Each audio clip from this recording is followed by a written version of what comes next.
The bright yellow SUV slammed into my wooden gate without even hitting the brakes. Pieces of my fence exploded like shrapnel, and the barn I'd just built last week tilted at a crazy angle. I hadn't even processed what happened when the driver stepped out, a woman wearing a wrinkled blouse, messy hair, crooked eyeliner, clutching a clipboard like she was inspecting a prison camp.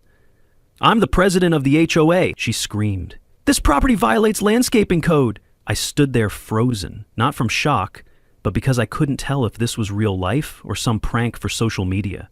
Have you ever had an HOA literally crash into your life like this? If not, stick around until the end, because this story goes way further than you think. Comment below where you're watching from if you've ever dealt with a self-appointed neighborhood authority figure.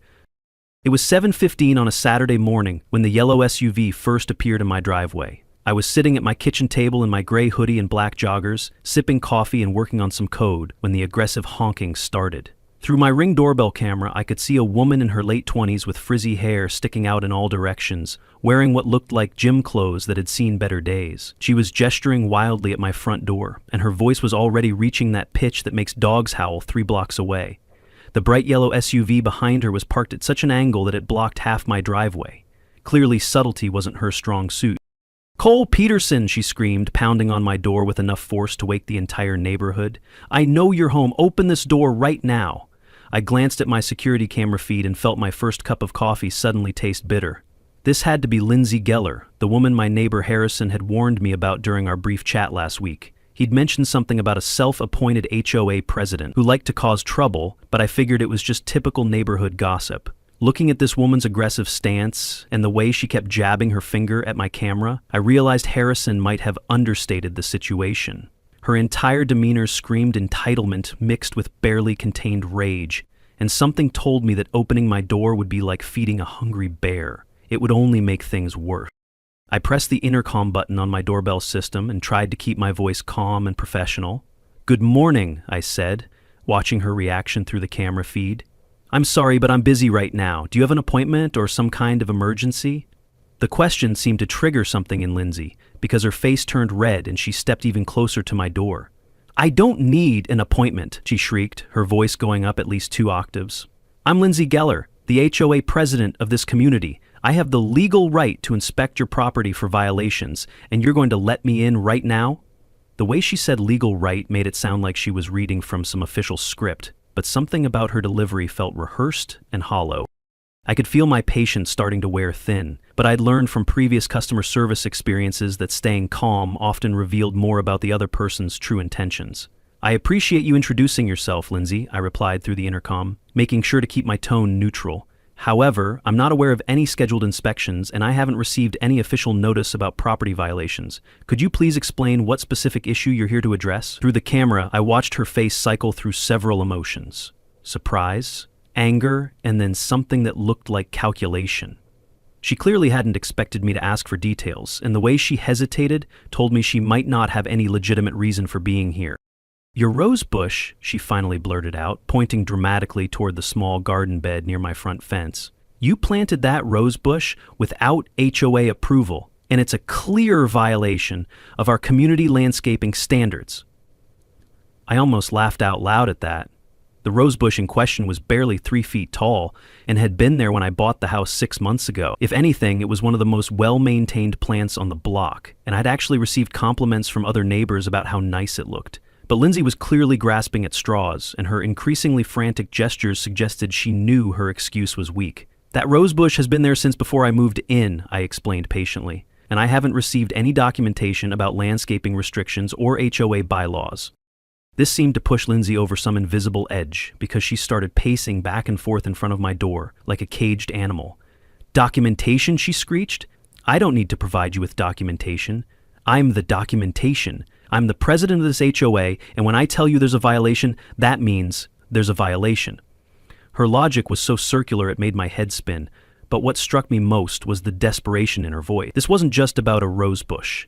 There was something else driving her behavior. Something that made her feel like she needed to assert dominance over every interaction. I reached for my phone and quietly started recording the conversation, sensing that I might need evidence of this encounter later. "I understand you believe you have authority here," I said carefully, "but I'm going to need to see some official documentation before I can take any action. Property rights are pretty well established, and homeowners generally can't be compelled to allow inspections without proper notice and legal justification. The moment I mentioned property rights and legal justification, Lindsay's demeanor shifted dramatically. Her face went from red to almost purple, and she stepped so close to my door that her breath was fogging up the camera lens. Legal justification, she repeated, her voice dripping with venom. How about this for legal justification? If you don't open this door right now and let me inspect your property, I'm going to fine you $500 per day until you comply. $500 per day.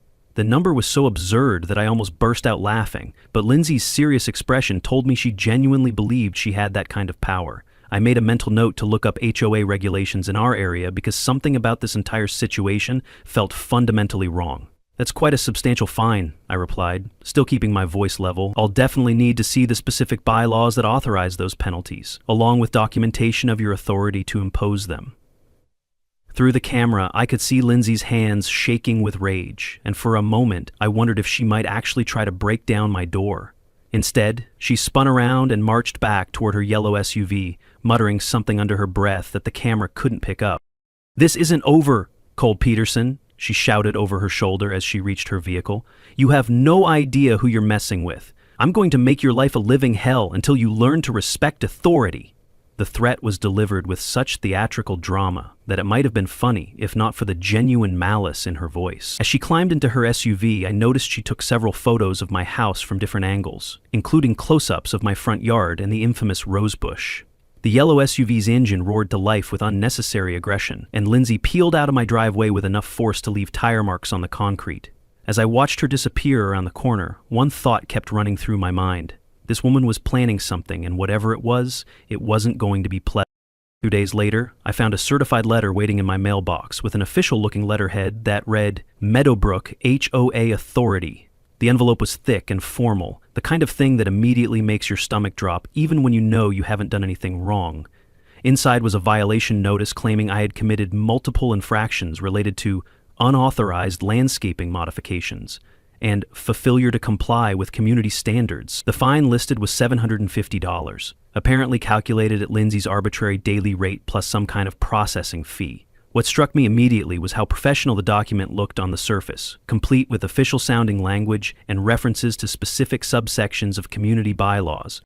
But as I read more carefully, the cracks in Lindsay's facade became obvious. The letterhead included a P.O. box address that, when I looked it up online, turned out to be a commercial mail service anyone could rent for $20 a month. The authorized signatures at the bottom of the document looked suspiciously similar, as if the same person had tried to write their name differently multiple times. Most telling of all, the specific violations they cited were completely fabricated. My rosebush was apparently blocking a community sight line. That didn't exist, and I was accused of modifying shared landscaping elements, even though the plant was entirely on my own property.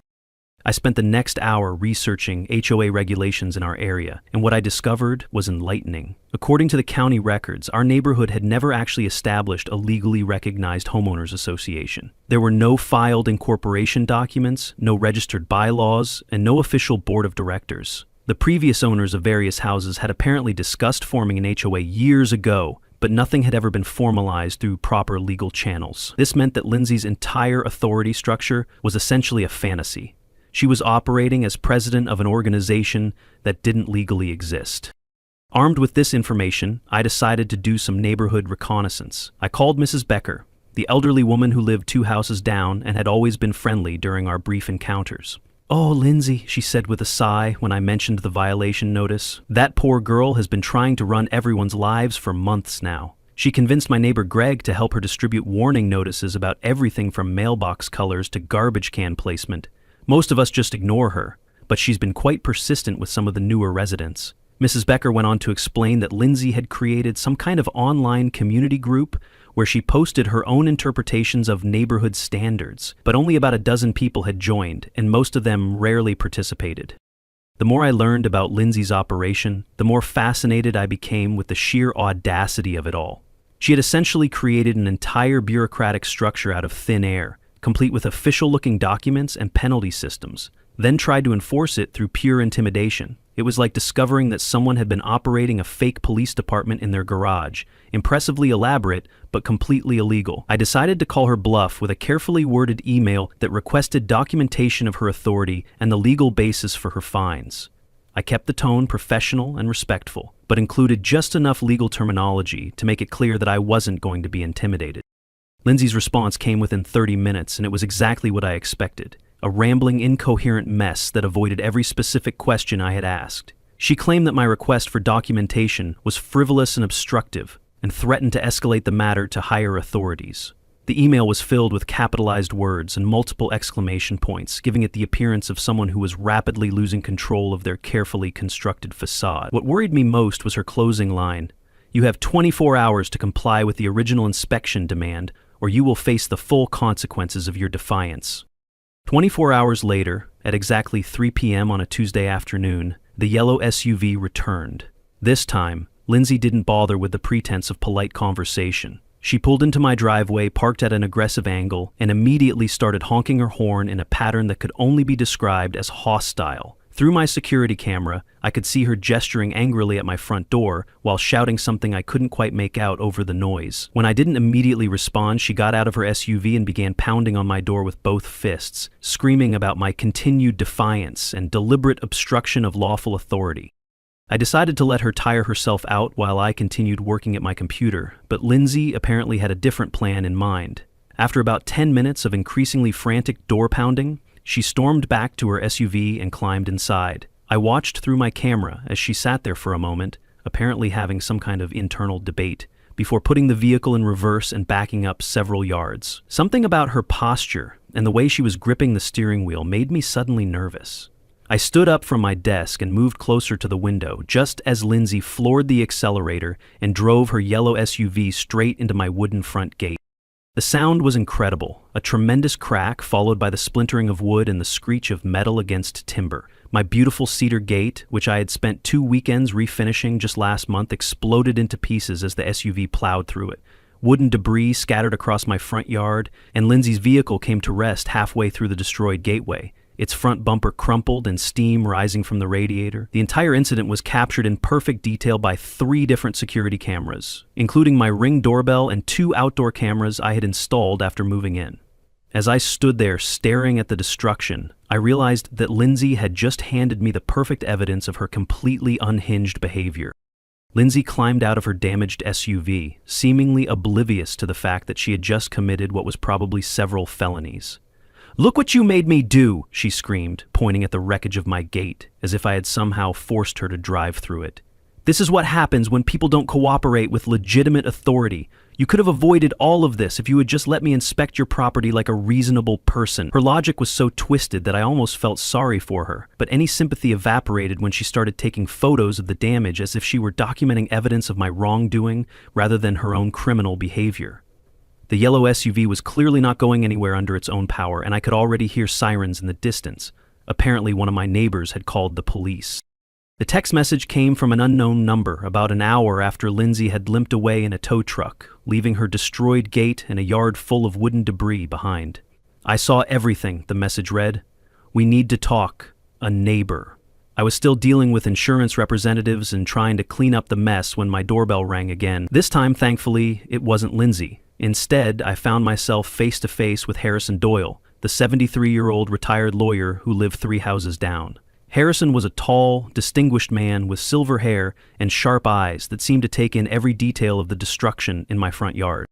"I've been watching the situation develop," Harrison said without preamble, gesturing toward the pile of splintered wood that used to be my gate. "That woman has been terrorizing this neighborhood for months, and it's time someone did something about it." He handed me a manila folder thick with documents and photographs. "I've been documenting Lindsay's activities because I suspected this day would come. She's not just harassing you, she's been running a systematic scam operation that's affected at least 6 families in this area." The folder contained copies of fake violation notices, forged signatures on supposed HOA documents, and even bank deposit slips showing that Lindsay had been collecting money from neighbors for community improvements that never materialized. As Harrison and I were examining the evidence, another vehicle pulled up. A brown UPS truck driven by a young Hispanic man who looked both nervous and determined. "Excuse me," he called out as he approached us. "Are you Cole Peterson?" I'm Mike Torres, and I deliver packages in this neighborhood. I heard about what happened with the crazy HOA lady, and I think I can help." Mike explained that Lindsay had been harassing him for months, demanding that he follow specific delivery schedules and routes that she claimed were community regulations. She had even filed complaints with UPS corporate about his non-compliance, nearly costing him his job. "I've got video footage of her blocking my truck and screaming at me," Mike said, pulling out his phone. "My supervisor told me to document everything because she's been calling our customer service line almost daily." The three of us were still talking when another neighbor approached. Greg Simmons, a middle-aged man I recognized from Lindsay's small circle of supporters. Greg looked uncomfortable and kept glancing around as if he expected Lindsay to appear at any moment. "I need to tell you guys something," he said, his voice barely above a whisper. "Lindsay asked me to help her distribute violation notices and warning letters to people in the neighborhood. She told me she was the official HOA president and that we needed to maintain community standards." Greg pulled out a stack of papers from his jacket pocket. "But after seeing what she did to your gate today, I realized she might not be telling the truth about her authority." Greg's revelation was the breakthrough we needed. He had copies of all the fake documents Lindsay had given him, including templates for violation notices and a list of neighbors she wanted to bring into compliance. Most damning of all, he had screenshots of text messages where Lindsay explicitly instructed him to forge signatures on HOA formation documents. "She told me we needed to make it look like more people had agreed to establish the HOA than actually had," Greg admitted, his face red with embarrassment. "I thought it was just paperwork technicalities, but now I realize she was asking me to help her commit fraud." The text messages were incredibly incriminating, showing Lindsay's deliberate plan to create fake authority through forged documents. Harrison studied Greg's evidence with the sharp focus of someone who had spent decades in courtrooms. "This is conspiracy to commit fraud," he said grimly. "Lindsay hasn't just been harassing people. She's been running a criminal enterprise designed to extort money from neighbors through fake legal claims." He pointed to specific bank deposit records that showed Lindsay had collected nearly $3,000 from various neighbors over the past 8 months. She told people these were mandatory HOA fees for lawn maintenance and community improvements, but look at these dates. She was depositing the money into her personal account. As we were piecing together the full scope of Lindsay's operation, Mike's radio crackled with a call from his dispatcher. "I've got to get going," he said, "but I want you to know that you're not alone in this. Half the neighborhood is fed up with her behavior, but most people were too intimidated to speak up." He handed me his business card with his personal phone number written on the back. "If you need more evidence or witness statements, just call me. I've got footage from my truck's dash cam going back 6 months, including the time she tried to block me from delivering to your house because she said you were under investigation." Greg was clearly wrestling with guilt about his involvement in Lindsay's scheme, but his willingness to come forward was encouraging. "There's something else you should know," he said, glancing around nervously. "Lindsay has been telling people that she has connections with city officials who can make life difficult for anyone who doesn't cooperate. She claims she could get building permits denied or have code enforcement officers sent to harass people." Harrison shook his head in disgust. "Classic intimidation tactics," he said. "She's been playing on people's fears of bureaucratic retaliation to maintain control over the neighborhood." As Greg walked away, promising to provide any additional evidence we might need, I realized that Lindsay's carefully constructed web of lies was finally starting to unravel. The final piece of the puzzle came from an unexpected source. As Harrison and I were finishing our conversation, Mrs. Becker appeared with a plate of cookies and a mischievous smile. "I couldn't help but overhear your discussion," she said sweetly, "and I thought you might be interested to know that my Ring doorbell has been recording Lindsay's activities for quite some time." She handed me a USB drive with a wink. "That includes the footage of her casing your house last week, taking measurements of your fence line, and practicing her official inspection speech in her driveway." Mrs. Becker's evidence was the final nail in Lindsay's coffin. Video proof that her entire performance had been premeditated and calculated, not the spontaneous actions of someone genuinely concerned about community standards.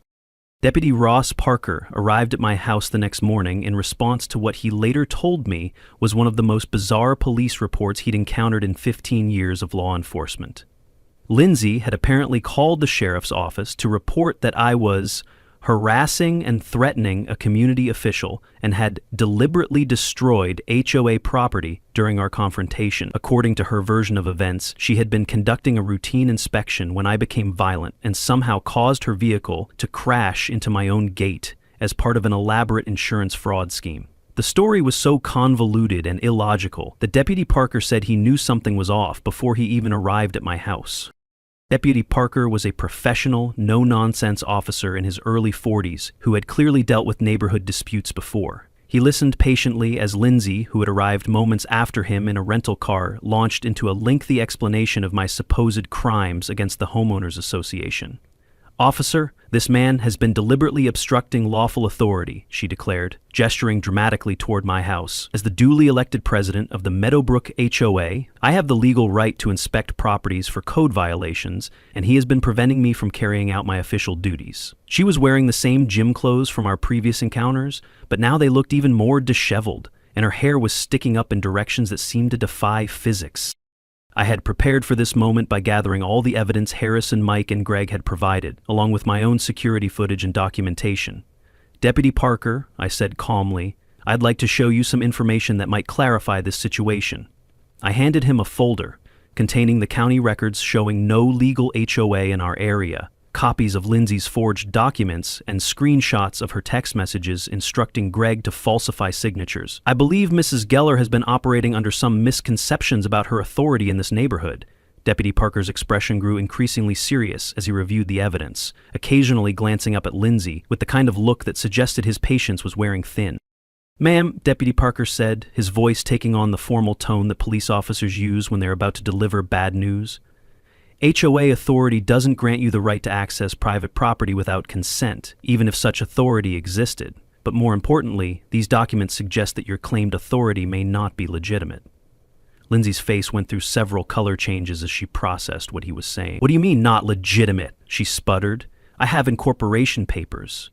I have signed agreements. I have been collecting dues and maintaining community standards for months." Her voice was getting higher with each word, and I could see Deputy Parker's hand moving instinctively toward his radio. At that moment, Greg Simmons appeared at the edge of my driveway, looking nervous but determined.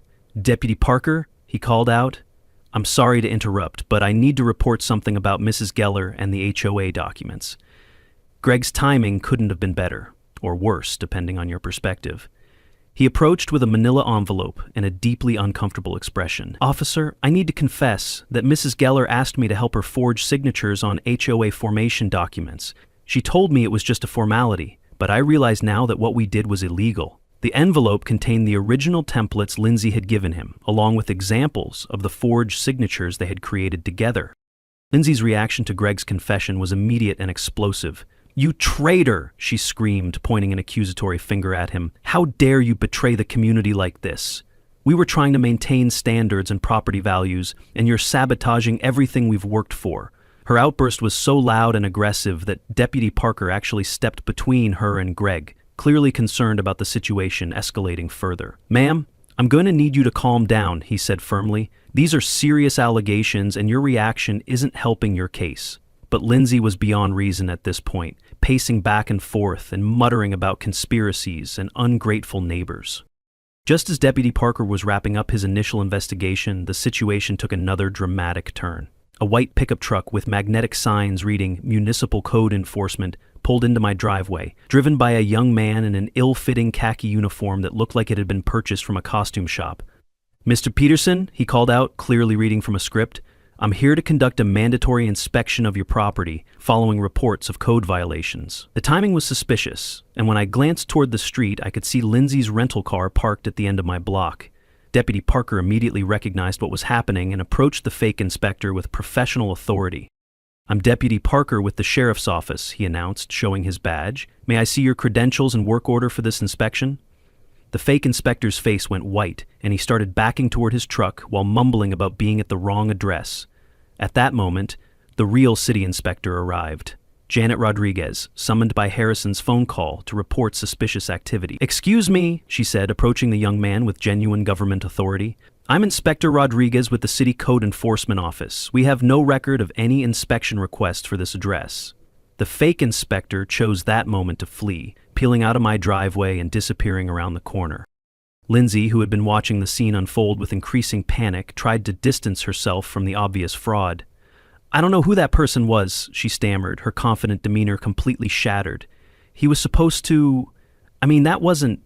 Inspector Rodriguez was taking notes and asking pointed questions about Lindsay's involvement in the fake inspection scheme, while Deputy Parker documented everything for his report. The evidence was now overwhelming. Lindsay had not only created a fraudulent HOA, but had also attempted to impersonate government officials to intimidate neighbors into compliance.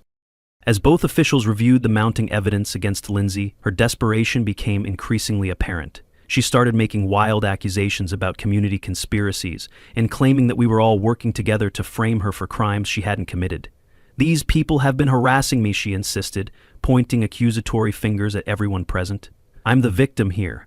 I've been trying to maintain community standards and they've been sabotaging my efforts from the beginning." Her complete disconnection from reality was now on full display, witnessed by 2 government officials and recorded by multiple security cameras throughout the neighborhood. Deputy Parker and Inspector Rodriguez spent another hour documenting the evidence and taking statements from everyone involved. Lindsay's story kept changing as she tried to explain away the fake inspector, the forged documents, and the fraudulent collection of HOA fees. By the end of the interview, she had contradicted herself so many times that even she seemed confused about what version of events she was supposed to be defending. As the 2 officials prepared to leave, Deputy Parker pulled me aside one final time. "This is going to end soon," he said quietly. "People who create this level of elaborate deception usually can't maintain it much longer once it starts falling apart." That evening, as I was grilling dinner on my back patio and trying to process the day's events, I heard someone calling my name from the other side of my fence. "Cole? Cole Peterson? I need to talk to you." The voice was male, unfamiliar, and carried a tone of urgency mixed with embarrassment. I walked over to the fence line and found myself looking at a man in his mid-40s wearing work clothes and an expression of profound discomfort. "I'm Henry Geller," he said, extending his hand through a gap in the fence. "Lindsay's husband, and I owe you an apology for what my wife has been doing to you and this neighborhood." Henry looked exhausted in the way that people do when they've been carrying a heavy secret for too long. "I work in construction, so I'm away most days. I didn't realize how bad things had gotten until she came home talking about ramming through your gate." He pulled out his phone and showed me bank statements from their joint account, pointing to regular deposits over the past 8 months. "Lindsay has been collecting money from neighbors under false pretenses. She's taken almost $3,000 from people in this community, claiming it was for HOA fees and community improvements. But look at the withdrawal patterns. It all went to her personal shopping and spa treatments." "Henry," I said carefully, "what you're describing isn't just neighborhood drama. It's organized fraud. Your wife has been running a criminal enterprise." Henry nodded miserably, clearly aware of the legal implications. "I know. I've been trying to figure out how to handle this without destroying our family, but after what happened with your gate, I realized I can't protect her from the consequences anymore." He handed me a business card with his work information. "If you need documentation of the financial fraud or witness testimony, I'll provide whatever you need. I'm tired of being complicit in her delusions." Our conversation was interrupted by familiar angry shouting from my driveway. "Henry, I know you're back there talking to him." Lindsay had apparently returned and figured out where Henry had gone. We could hear her stomping around my front yard, probably surveying the gate damage and working herself into another rage. "She barely sleeps anymore because she's constantly worried about neighbors getting away with violations," Henry whispered urgently. The stress of maintaining this fake authority has been eating away at her mental health. As Henry disappeared back through the fence, I heard Lindsay's voice getting louder, suggesting their reunion wouldn't be pleasant. The next morning, I woke up to find 3 messages on my Ring doorbell camera, all recorded between 2 and 4 a.m. Lindsay had apparently spent half the night standing in my driveway, delivering rambling monologues about community standards and my deliberate sabotage of her efforts. The footage was disturbing. She looked disheveled and manic, talking to my camera as if it were a person, and occasionally responding to voices that weren't there. One message was particularly chilling. "You think you can destroy everything I've built here, but you don't understand what you're dealing with. I have connections, Cole Peterson, people who can make your life very difficult." Later that morning, I received a phone call from someone claiming to be a city building inspector who needed to schedule an emergency inspection of my property. When I asked for specific details about what violations had been reported, the caller became evasive and eventually hung up. Something about the voice seemed familiar, and when I mentioned it to Harrison, his response was immediate. "She's escalating toward a complete breakdown. People like Lindsay don't surrender power gracefully. They tend to go nuclear when their authority is challenged."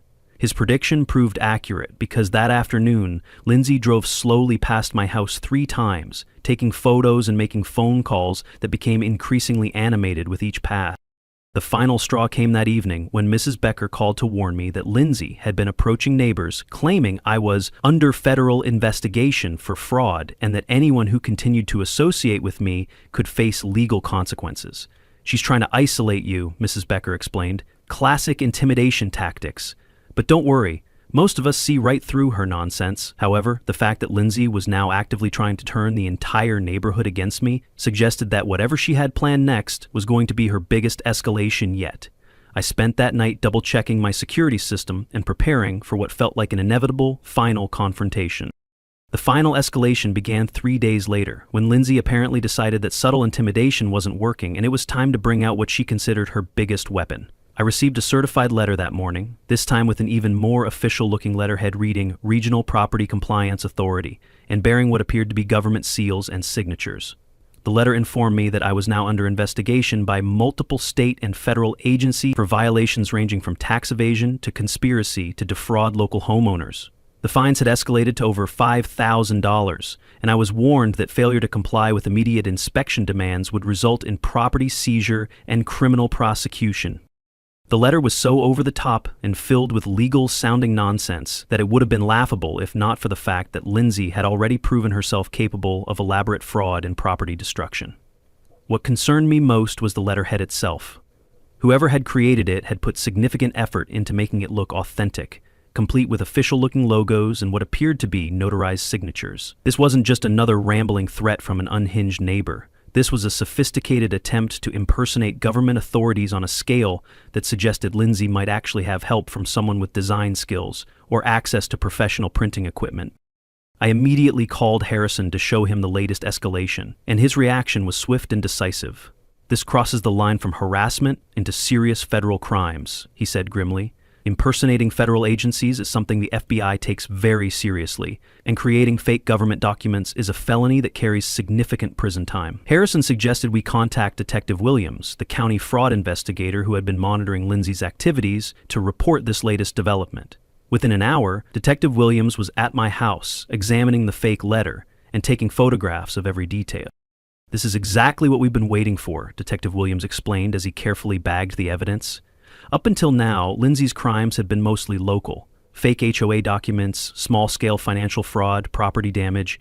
But impersonating federal agencies gives us the justification to bring in federal investigators and really shut down her operation. He went on to explain that they had been building a comprehensive case against Lindsay for weeks, coordinating with the FBI's white-collar crime unit to ensure they had enough evidence to make charges stick. The fake federal letter was the final piece they needed to demonstrate a pattern of escalating criminal behavior. As Detective Williams was finishing his investigation of the letter, my security system alerted me to movement in my backyard. Through the cameras, I could see Lindsay herself climbing over my back fence, apparently having decided that if official intimidation wasn't working, direct confrontation was necessary. She was carrying what looked like a clipboard and a camera, and she appeared to be taking photographs of my house from angles that weren't visible from the street. Detective Williams immediately called for backup and positioned himself where he could observe Lindsay's activities without being seen. Lindsay spent nearly 20 minutes in my backyard, taking pictures of everything from my electrical meter to my garden shed, apparently documenting violations that existed only in her imagination. She also appeared to be measuring things with a tape measure, creating what looked like an official inspection report on her clipboard. The entire performance was being recorded by multiple security cameras, providing perfect evidence of criminal trespassing and continued harassment despite multiple warnings from law enforcement. When she finally climbed back over the fence, she had no idea that her every move had been documented by both electronic surveillance and a detective with 15 years of experience in fraud investigation.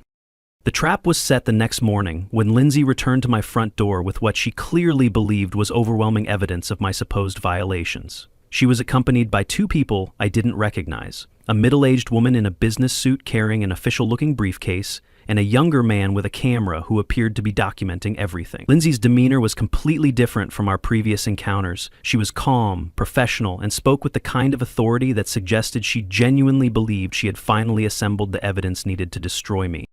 "Mr. Peterson," Lindsay announced through my intercom, I'm here with representatives from the Regional Property Compliance Authority to conduct the mandatory inspection that you have been illegally obstructing. This is your final opportunity to cooperate before we proceed with property seizure and criminal prosecution. The woman in the business suit stepped forward and held up what appeared to be official credentials, while the man with the camera began recording our interaction. For a moment, I almost wondered if Lindsay had somehow managed to convince real government officials to become involved in her crusade.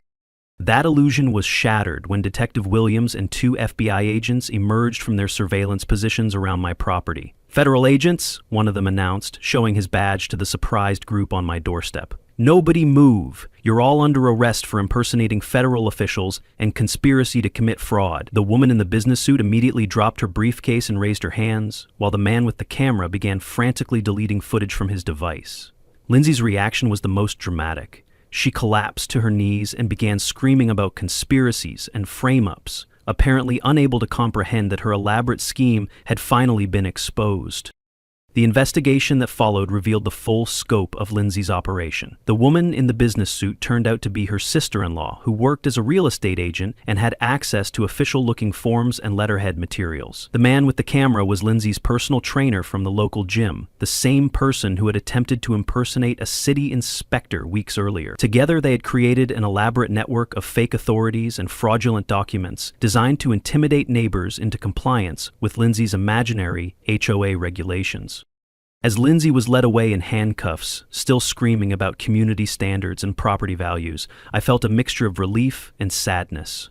Relief that her month-long campaign of harassment was finally over, but sadness that someone could become so disconnected from reality that they would destroy their own life in pursuit of imaginary power. Detective Williams assured me that the evidence against Lindsay was overwhelming and that she would face federal charges carrying significant prison time. The fake federal letter, combined with her trespassing activities and the involvement of accomplices in impersonating government officials, had elevated her crimes from local harassment to federal conspiracy charges.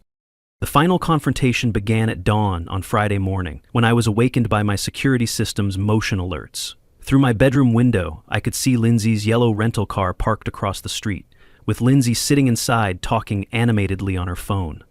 She had been there for at least an hour, according to my camera timestamps, apparently working up the courage for whatever final scheme she had planned. As I watched, she ended her phone call, took several deep breaths, like someone preparing for battle, and stepped out of her car carrying what looked like a thick manila envelope. What I didn't know was that Mrs. Becker had also been watching Lindsay's surveillance activities and had called Deputy Parker to report suspicious behavior. Harrison had been documenting Lindsay's increasingly erratic pattern of driving by various neighbors' houses at all hours, and the entire neighborhood had essentially been keeping tabs on her activities, creating an informal network of witnesses who were all preparing for whatever final confrontation might be coming. Lindsay's approach was different this time. Instead of her usual aggressive pounding and shouting, she walked calmly to my front door and rang the doorbell like a normal person. When I answered through the intercom, her voice was eerily controlled and professional. "Good morning, Cole," she said, holding up the manila envelope so my camera could see it. "I have final documents that I think you'll find very interesting. These are copies of complaints I've filed with the city, the county, and the state attorney general's office regarding your obstruction of legitimate community governance." The envelope was thick enough to suggest she had prepared some kind of elaborate documentation, though, given her track record with fake paperwork, I wasn't particularly concerned. As Lindsay delivered her prepared speech about the legal consequences I would supposedly face, Deputy Parker's patrol car pulled into my driveway, followed by Inspector Rodriguez and a third car I didn't recognize. The cavalry had arrived, though Lindsay didn't seem to notice their presence behind her. She continued talking about my impending legal troubles, completely oblivious to the fact that she was about to face her own reckoning. "The evidence against you is overwhelming," she declared with theatrical conviction. "You're going to prison, Cole Peterson, and your property is going to be seized." Deputy Parker approached quietly and cleared his throat to get Lindsay's attention. When she turned around and saw the 3 officials standing behind her, her confident expression immediately crumbled into panic. Inspector Rodriguez stepped forward with her own manila envelope, which contained the results of the investigation she and Deputy Parker had been conducting. The third official introduced himself as Detective Williams from the County Fraud Investigation Unit, and his presence immediately made the situation feel much more serious. "Mrs. Geller, we have evidence that you've been operating a fraudulent homeowners association, collecting money under false pretenses, impersonating government officials, and filing false police reports. These are all felony charges." The evidence against Lindsay was overwhelming and had been building for weeks through the combined efforts of multiple law enforcement agencies. Henry had provided bank records showing the fraudulent collection of HOA fees. Greg had turned over text messages proving the conspiracy to forge documents, and Mike had supplied video footage of Lindsay's harassment activities.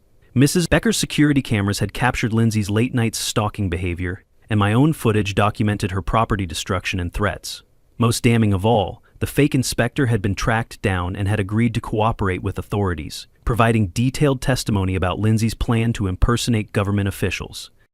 As Detective Williams read Lindsay her rights and explained the charges against her, Henry arrived with his lawyer and divorce papers. The timing was clearly coordinated. Henry had been working with law enforcement to ensure that Lindsay's assets would be frozen.